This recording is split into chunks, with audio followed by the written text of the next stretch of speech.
If your Dell XPS turns on but the screen stays black, this guide covers proven troubleshooting and repair methods to restore your laptop. We will work through startup issues, Windows recovery, system repairs, and boot restoration step by step. A lot of errors pertain to this problem, and we're going to go ahead and jump into what should hopefully be a pretty straightforward process, guys. And we're going to go ahead and jump right into it. First thing I'd recommend doing would be to actually go ahead and boot to the troubleshooting utility on Windows 11. So if you do a hard power off 3 times in a row, Windows should automatically attempt to launch the startup repair utility. And if it doesn't find anything, it will give you the option to select advanced settings, in which case it will take you to a screen that looks like this. Now, if it does not take you to a screen that looks like this, or you're unable to get to that, you can also download the Windows 10 Media Creation Utility, or Windows 11. They probably will make a creation utility for Windows 11 at some point. And it doesn't really matter, you can actually run the Windows 10 utility on Windows 11 as far as I'm aware.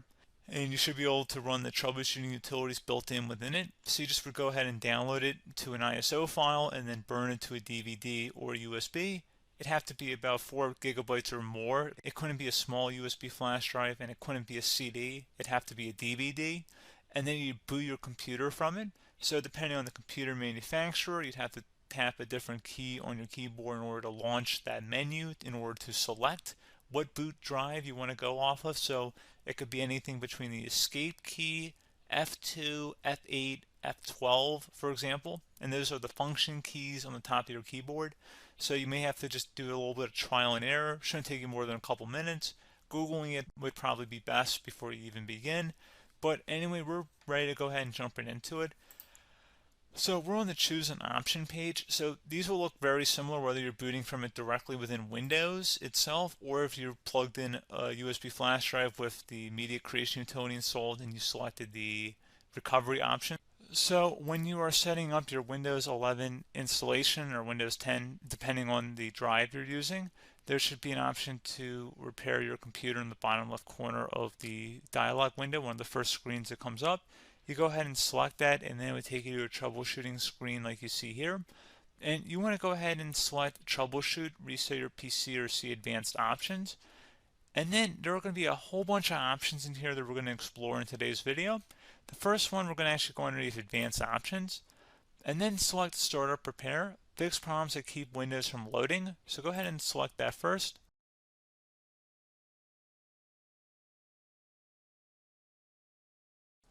Okay, so you can see it could not repair our PC. That was our first option we could try. Something else, if we go back into advanced options here and then select troubleshoot, we're going to go underneath advanced options again. You can go ahead and actually access safe mode by selecting startup settings. And then if you select the restart button, you have the option on the screen select safe mode with networking, which will give you a key on the screen. It'll tell you which key to press to enter that. I believe it's the F7 key. It'll do that for you. I'm not going to go over that in today's tutorial because I don't really want to go into safe mode, but you're more than welcome to attempt that by going into here and then selecting restart. Again, it'll launch another screen. It'll say what key do you want to press, and it'll give you like 7 or 8 different options, and you want to select safe mode with networking. There's also an option for a command prompt too, but that's going to be something we're going to cover later in this video, and we don't even have to go through that in order to access it. So that's why I'm not going to really push for that, because unless you know exactly what's causing the problem, you probably don't need to go into safe mode. Unless you're trying to recover files, in which case then you definitely can go into safe mode, but we're trying to actually recover our computer here. So I hope that makes sense. Something else we can also try here as well would be to uninstall updates, remove recently installed quality or feature updates from Windows. So if you go ahead and select that, you can uninstall the latest quality updates, which generally is the more day-to-day updates. Feature updates are the less regularly released ones, like the big ones. I would equate it to service packs in like Windows 7 and Windows Vista and Windows XP. So larger updates that occur once or twice a year at most. And the quality updates are more just a regular update. So probably obviously depend, it'll take longer if you're going to try and uninstall the latest feature update versus quality update. And maybe you don't need to go back that far. So just giving you guys a couple pointers with that. Something else you can also look at here, and we're going to jump into the command prompt in a little bit, but you can select System Restore, which will use a restore point recorded on your PC to restore Windows. And this is something I would highly recommend here, guys. So select next. Assuming you have a restore point saved on your computer, you go ahead and select the most recently created one, and you'll select next, and then you'll select the drive. You shouldn't actually have to select the drive. You can scan for affected programs, but we're going to keep it all default here, and then we're going to select finish. So once started, system restore cannot be interrupted. Do you want to continue? I think we're going to select yes. I don't think we have anything better to do on our computer right now, so just give it a moment here to initialize. It will take a couple minutes to run, obviously depending on how large your hard drive is and how much is saved on the system restore point. So just give it a couple minutes here.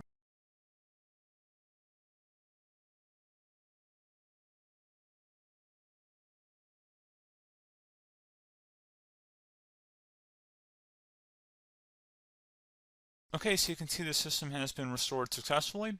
We're going to go over a couple different methods in addition to that if that did not work. So I'm just going to pause the video and we're going to start back on the recovery screen that we started with. Okay, so a couple other things we can try here too. If you go back into troubleshoot, you can select reset your PC, while you choose to keep or remove your personal files and then reinstalls Windows.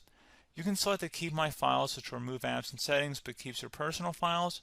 You can also select remove everything, which will remove all of your personal files, apps, and settings. So this is more of a factory reset, the second option here.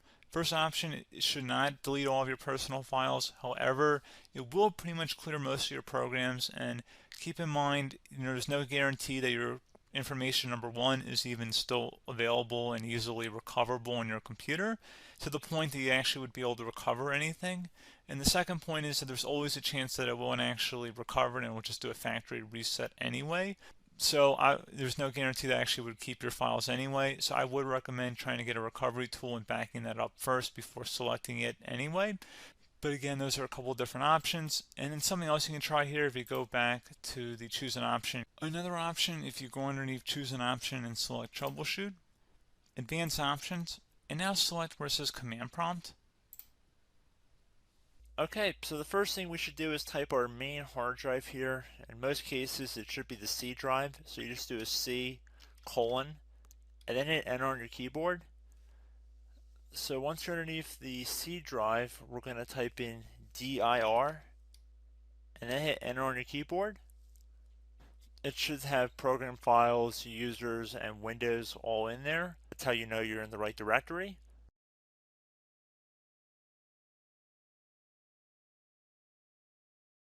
In some cases, it might be the D drive as well, so just keep that in mind.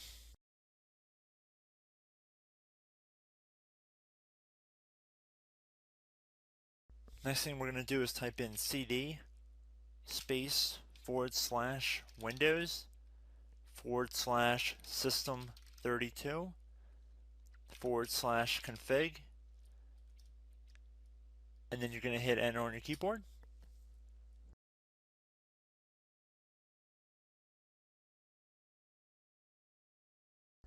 So now you're going to type md space backup. If you've seen other tutorials, it might also say to put down md backup. That's because the backup name is pretty common when you want to back something up. So you can name this whatever you want, doesn't have to be backup. So if you've already made a backup folder in the past, you could do backup 1, for example.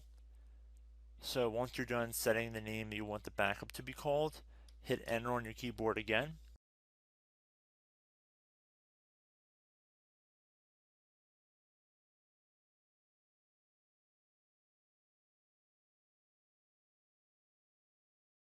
At this point you want to type copy, C-O-P-Y, space, then you want to do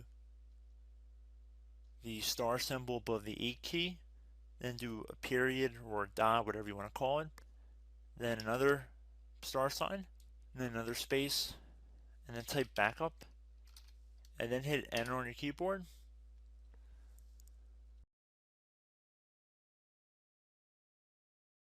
Now you want to type cd reg back, REGBACK,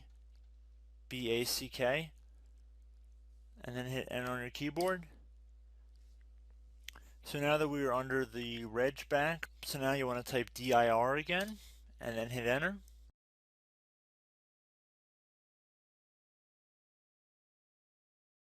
So now at this point we're going to type copy again. So copy, space, star sign, dot, another star sign, space, and then 2 dots.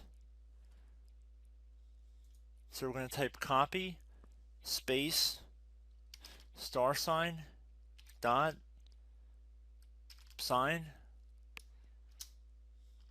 star sign, dot, dot, and then hit enter on your keyboard again. So for overwrite, you want to overwrite all. So type A on your keyboard, so capital A, and then hit enter on your keyboard.